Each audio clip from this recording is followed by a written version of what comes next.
नमस्कार, career wing पर आपका बहुत बहुत स्वागत है। क्लास 12 फिजिक्स चैप्टर नंबर 13 नाभिक। कल क्लास खत्म होना था लेकिन कल हो नहीं पाया, थोड़ा सा टॉपिक और बच गया था।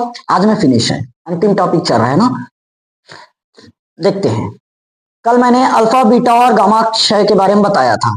अब अल्फा बीटा और गामा किरणों की तुलना करते हैं कि होता क्या है। इस टॉपिक को अभी मत लिखना, ये टॉपिक जस्ट इसके बाद पढ़ना है, नाभिक की ऊर्जा। ये टॉपिक कल छूट गया था, पहले इसको पढ़ा रहे थे लेकिन छूट गया था, तो इसको कंप्लीट करेंगे। सिर्फ इस बार कुछ नहीं करना है, तुलना बस है। कल हमने अल्फा क्षय पढ़ा, बीटा भी पढ़ा, गामा भी पढ़ा। उन किरणों की हमें क्या करनी है, तुलना करनी है कि होता कैसे कैसे। देखो, सबसे पहले आएगा क्रमांक, गुण, अल्फा कण, बीटा कण और गामा कण। पहले देखते हैं प्रकृति के आधार पर किसकी प्रकृति होनी क्या चाहिए। प्रकृति, गुण क्या है, प्रकृति। तो अल्फा किरण की प्रकृति क्या होगी, धनात्मक।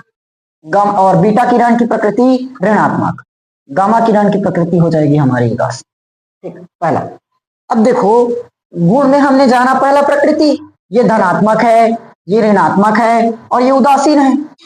तो धनात्मक है मतलब इस पर आवेश भी रहना चाहिए, धनावेश है ना, धनावेश है मतलब उस पर आवेश रहना चाहिए। तो देखो आवेश कितना है, 3.2 इंटू 10 की पावर -11 कूलाम, -1.6 इंटू 10 की पावर -19 कूलाम। ये कैसे है, धनात्मक, इसलिए कैसे है, धनात्मक। ये कैसे है, ऋणात्मक, इसलिए ऋणात्मक। अब उदासीन में जानते हैं ना तो प्लस चार्ज होगा ना ही माइनस चार्ज, न्यूट्रल, इसीलिए क्या लिखे इसको, अनावेशित। क्या होगा ये, अनावेशित, यानी कि इस पर चार्ज कितना होगा, 0, नेट आवेश 0। समझ में आ गया। तो अगर लिखना होगा ना तो पेपर में सिर्फ 3 ही लिखने का आएगा, उतना ज्यादा तो आ नहीं सकता। तो कोई भी 3 गुण याद रख लेना। और अगर एमसीक्यूज वाले में आ रहे एक एक नंबर में तो कोई भी दे सकते हैं, याद करना ही पड़ेगा। जैसे पेपर में ऐसे दे सकते हैं, आयनीकरण गुण को बढ़ते हुए क्रम में लिखिए या घटते हुए क्रम में लिखिए, तो याद रहना चाहिए ना। दूसरा, ऊर्जा अल्फा किरण की ऊर्जा कम होगी, बीटा किरण की ऊर्जा उससे थोड़ी सी अधिक होगी और गामा किरण की जो ऊर्जा है वो सबसे अधिक होगी। ये रहा उसका क्रम। कौन सा क्रम, बढ़ते हुए क्रम, बढ़ते हुए। सबसे कम अल्फा, उसके बाद बीटा, उसके बाद गामा। गामा किरण की ऊर्जा सबसे ज्यादा होगी, ये भी पेपर में आ सकता है। अल्फा बीटा और गामा किरणों की ऊर्जा को बढ़ते हुए या घटते हुए क्रम में लिखो। तो घटते हुए क्रम में जस्ट अपोजिट कर दो। ठीक, उसके बाद है आयनीकरण क्षमता। ये पेपर में आया हुआ क्वेश्चन है, आयनीकरण क्षमता को बढ़ते हुए क्रम में लिखिए या घटते हुए क्रम में लिखिए करके। आयनीकरण क्या होगा, अल्फा किरण की आयनीकरण सर्वाधिक, उसके बाद बीटा किरण की आयनीकरण अधिक और गामा किरण की सबसे कम। ठीक, उसके बाद आएगा भेदन क्षमता। भेदन क्षमता अल्फा किरण की सबसे कम और बीटा किरण की अधिक, अल्फा से 100 गुनी अधिक होगी, अल्फा से 100 गुनी अधिक। अगर इसका 1 है तो इसका 100 रहेगा। वैसे ही सर्वाधिक मतलब बीटा किरण से 100 गुनी अधिक। समझ में आया। देखो, जो बीटा किरण है अल्फा से 100 गुनी अधिक है और गामा किरण बीटा किरण से 100 गुना अधिक है। आया, ठीक। उसके बाद पांचवा है फोटोग्राफिक प्लेट पर प्रभाव डालना। फोटोग्राफिक प्लेट पर प्रभाव डालना, अल्फा किरण फोटोग्राफिक प्लेट को सबसे कम प्रभावित करेगा, बीटा किरण अल्फा किरण से थोड़ा सा ज्यादा प्रभावित करेगा, गामा किरण अल्फा और बीटा से एकदम ज्यादा प्रभावित करेगा। आवेश को बता दिए।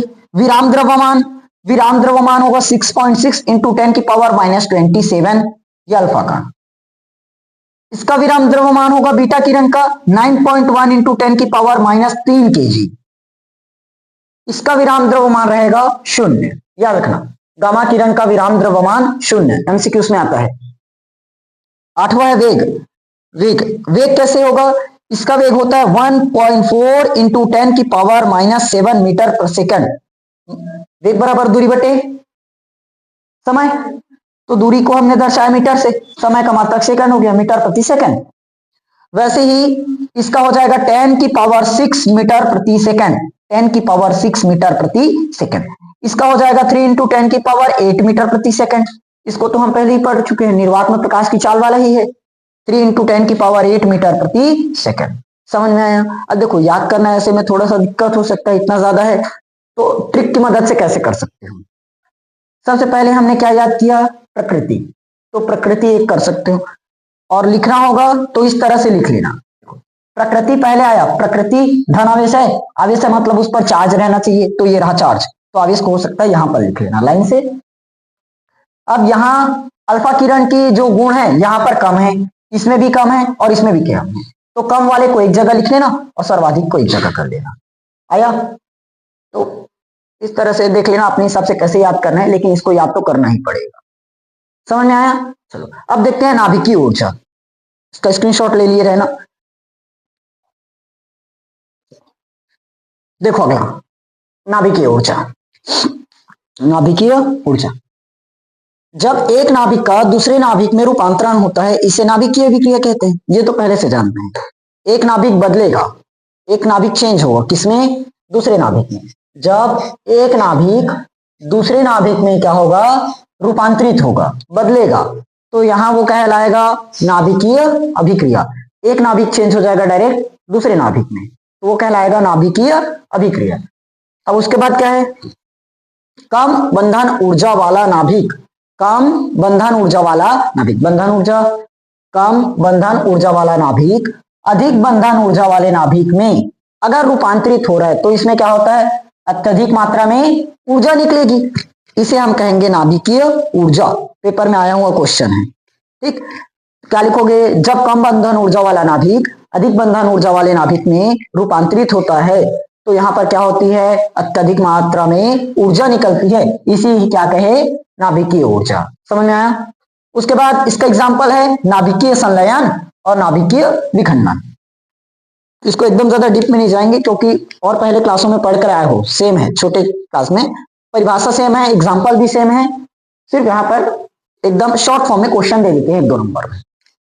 पहला है नाभिकीय संलयन। देखो ये तो पहले से जानते हो, दो हल्के नाभिक आपस में जुड़ेगा और एक भारी नाभिक बनाएगा, दो हल्का नाभिक आपस में जुड़ेगा और क्या करेगा, भारी नाभिक बनाएगा। ये हो गया, दो हल्का नाभिक आपस में जुड़ेगा, क्या बनाएगा, भारी नाभिक।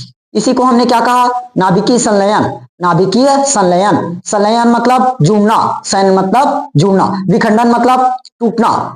दो भारी नाभिक है, सॉरी दो हल्का नाभिक है, आपस में जुड़ गया, संलयित हो गया, तो ये क्या कहलाएगा, नाभिकीय संलयन। और एक भारी नाभिक है, इसको हमने दो समान आकार वाले, लगभग समान आकार, हर बार नहीं हो सकता, लगभग दो समान आकार वाले नाभिकों में क्या किया, तोड़ दिया, तो ये कहलाएगा विखंडन।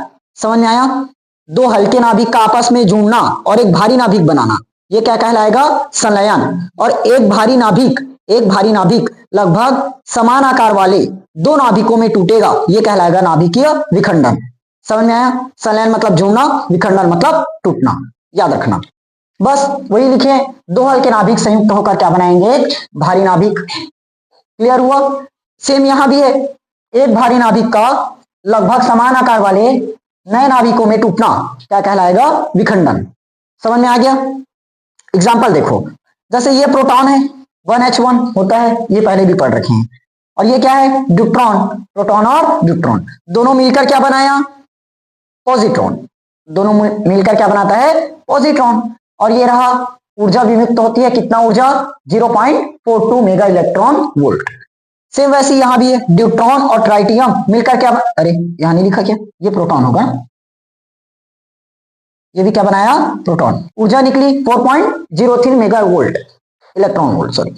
यहां देखो, अब क्या देखो, दो हल्का नाभिक है, एक नाभिक और ये एक नाभिक, दोनों नाभिक मिला और दोनों संयुक्त हो गया, क्या बनाया, एक भारी नाभिक। सेम कंडीशन यहां भी लगा, दो हल्के नाभिक जुड़े, क्या बनाया, एक भारी नाभिक, तो ये कहलाया संलयन। विखंडन में जस्ट उल्टा, देखो एक भारी नाभिक है, यूरेनम, ये क्या है, नाम लिख लेना सबका, ये क्या है, यूरेनम, क्या होगा, यूरेनम 92 और 235, उसका परमाणु क्रमांक और ये उसका द्रव्यमान संख्या होगा।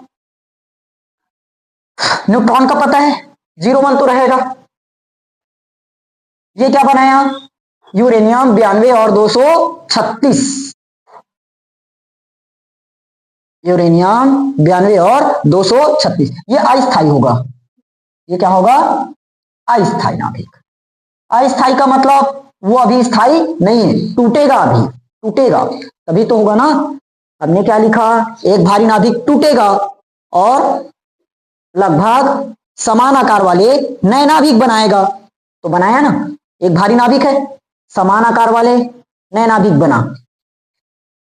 ठीक, तो ये अस्थाई, ये किसका परमाणु है, ये इसका नाम क्या होगा, बेरियम। ये क्या है, क्रिप्टॉन। ये क्या होगा, क्रिप्टॉन। ये क्या है, न्यूट्रॉन। और ये क्या होगा, ऊर्जा। ठीक, समझ में आया। अरे ऐसे कैसे हो गया, यहाँ पर 92, यहाँ भी 92, यहाँ 236, यहाँ 236, ये तो गड़बड़ है, ये गलत है, ये 141 होगा, 141। ठीक, सुधार लेना उसको। और 92 दोनों सेम भी तो नहीं हो सकता, ऐसे में तो परमाणु क्रम बिगड़ गई। यहाँ भी गलत है, बेरियम का कितना होगा, 56। अब सही है, 56, 50, 50, 100 बार, हाँ अब सही है। बेरियम वहां मिस्टेक कर गए थे। समझ में आया। देखो, एक भारी नाभिक है, एक भारी नाभिक है, वो क्या है, अस्थाई। तो उसने क्या किया, लगभग समान आकार वाले दो नए नाभिकों में टूट गया। इसको हमने क्या कहा, विखंडन। समझ में आया, नोट कर, स्क्रीनशॉट ले लेना। देखो, द्रव्यमान संख्या के साथ प्रति न्यूक्लियन ऊर्जा को प्रदर्शित करने वाला ग्राफ। जहां पर हमने द्रव्यमान संख्या और न्यूक्लियन ऊर्जा पढ़ा था, वहीं पर इसको पढ़ना था, लेकिन मैं लास्ट के लिए छोड़ दिया था। अंतिम टॉपिक है, अब फिनिश हो गया। द्रव्यमान संख्या के साथ प्रति न्यूक्लियन ऊर्जा को प्रदर्शित करने वाला ग्राफ। ग्राफ याद करना, द्रव्यमान संख्या और न्यूक्लियन ऊर्जा दोनों के बीच ग्राफ बनाना है। एक द्रव्यमान संख्या की तरफ बनेगा और एक न्यूक्लियन ऊर्जा। तो इधर हमने बनाया द्रव्यमान संख्या वाला, सीधा हमने देखो, अब पैमाना में अगर ऐसे लिखोगे 1 2 3 4 5 और पूरा 400 500 तक बनाओगे, एकदम ज्यादा चले जाएगा। तो हमने क्या मान दिया, पैमाना सीधा 1 सेंटीमीटर बराबर या 2 सेंटीमीटर, जितना भी मान रहे हो, 50 मान दिया, सीधा 50-50 के गैप में बना दिया। 50, 100, 150, 200 और ये 250। अंतराल तो जानते हो ना ग्राफ बनाना। वैसे इसमें मान दिए, सबसे पहले 0 से स्टार्ट होगा, यहाँ 0 है, 0 से हमने 2 बनाया, 2 से 4, 6, 8, 10, 1-1 सेंटीमीटर पर भी बना सकते थे। तो यहाँ 1 हो जाएगा, ये 3, ये 5, 7, 9। तो हमने सिर्फ पैमाना बड़ा करने के लिए छोटा, मतलब 2, 4, 6, 8, 10 अंतराल को ज्यादा कर दिए। ठीक, अगर छोटा छोटा बनाओगे तो ऐसे में बहुत ज्यादा लंबा पड़ जाएगा। ये हो गया, इधर हमने बनाया द्रव्यमान संख्या और इधर बनाया प्रति न्यूक्लियन बंधन ऊर्जा। ये सबसे पहले जिसका द्रव्यमान संख्या कितना है, 2, उसके बाद द्रव्यमान संख्या 3। द्रव्यमान संख्या को सिर्फ हमने दर्शाया है। उसके बाद यहां पर क्या हो गया, द्रव्यमान संख्या 4। लेकिन द्रव्यमान संख्या जैसे ही 4 में पहुंचता है, वो कहां वापिस रिटर्न हो जाता है, कहां पर, जिसका द्रव्यमान संख्या कितना रहता है, 6। फिर इसके बाद ऊपर जाएगा, ऊपर जाने के बाद द्रव्यमान संख्या कितना आ जाएगा, 12, 12 से 14, फिर ऊपर चढ़ेगा 16 और लास्ट में 18। अब ये ग्राफ ऊपर की तरफ ही जाएगा। देखो, जिसका द्रव्यमान संख्या क्या है, 32, 32 के बाद आया 56, 56 के बाद मौलिक द्रव्यमान मिला, इसका कितना हो जाएगा, 150, फिर 150 तक पहुंच गया, वापिस उतरना चालू होगा, 127, 180, 197 और लास्ट में 238। इसको याद रखना ना पूरे पैटर्न को, कि ग्राफ कितने कितने पर कहां कहां मिला है। अब देखो, ये याद रखना, अगर स्थायी होगा, क्या होगा, स्थायी होगा, नाभिक अगर स्थायी है तो वहां पर ना तो नाभिकीय संलयन हो सकता है और ना ही नाभिकीय विखंडन। क्योंकि अगर दो नाभिक स्थायी हो चुका है तो उसको तोड़ना संभव है क्या, संभव तो नहीं होगा। हमने सिर्फ अस्थायी नाभिक को तोड़ा था अभी, वैसे ही स्थायी नाभिक को भी जोड़ना भी असंभव है। ठीक, तो स्थायी वाला क्या होगा, वो स्थायी रहेगा, ना तो उसका संलयन होगा ना ही विखंडन। लेकिन अगर द्रव्यमान संख्या 10 है, 10 से नीचे है, तो वहां पर संयोजन हो सकता है, मतलब संलयन। और जिसका द्रव्यमान संख्या 200 से ज्यादा है, वहां पर क्या हो सकता है, विखंडन। समझ में आया, क्लियर हुआ। अगर द्रव्यमान संख्या 200 है या 200 से ज्यादा है, तो वहां पर हम विखंडन करा सकते हैं। और नाभिकीय संलयन कब होगा, यदि द्रव्यमान संख्या 10 है या 10 से क्या होगा, 10 से नीचे नीचे 10 से कम होगा तो होगा नाभिकीय संलयन, और 200 से ज्यादा होगा तो विखंडन। तो क्या पता चला स्थायी वाला कहां तक रहना चाहिए? देखो हमने ये जाना, अगर 10 से क्या हुआ कम, तो यहां क्या होगा संलयन, क्या होगा संलयन, और 200 से अगर ज्यादा हो गया तो विखंडन। तो जो स्थायी वाला है 10 और 200 इन्हीं के बीच मिलना चाहिए ना। स्थायी वाला कहां पर मिलेगा? 10 से 200 के बीच। 10 से ज्यादा हो सकता है, 10 से ज्यादा, लेकिन 200 से कम। द्रव्यमान संख्या 200 10 से क्या हो जाएगा ज्यादा, लेकिन 200 से कम होगा, तभी क्या होगा स्थायी होगा। अगर 200 से ज्यादा हो गया तो विखंडन होने का खतरा, 10 से कम हो गया तो संलयन होने का खतरा। ठीक, यहां लिखे हैं देखो, कहीं होगा ये द्रव्यमान संख्या क्या है 10 से कम, 10 से कम मतलब संलयन होने का खतरा। देखो यहां पर पूरा का पूरा द्रव्यमान संख्या क्या है 10 से कम, 10 से कम, ये पूरा लाइन कितना है 10 से कम, तो यहां पर क्या है नाभिकीय संलयन होने का खतरा है। तो ये आ गया। उसके बाद देखो नाभिकीय विखंडन, अब भी बताया था 200 से अगर ज्यादा हुआ या 200 के बराबर हुआ तो विखंडन होने का खतरा है। यहां देखो 197 से अधिक हो गया मतलब 200 से ज्यादा जाएगा ही, 200 से ज्यादा हो गया मतलब यहां पर क्या है विखंडन होने का खतरा आया। अब स्थायित्व वाला क्षेत्र देख लेते हैं, ये तो हो गया संलयन का खतरा और ये विखंडन का खतरा, और ये उसका हमने लिमिट भी लगा दिया कि कितने कितने पर होगा, आ गया।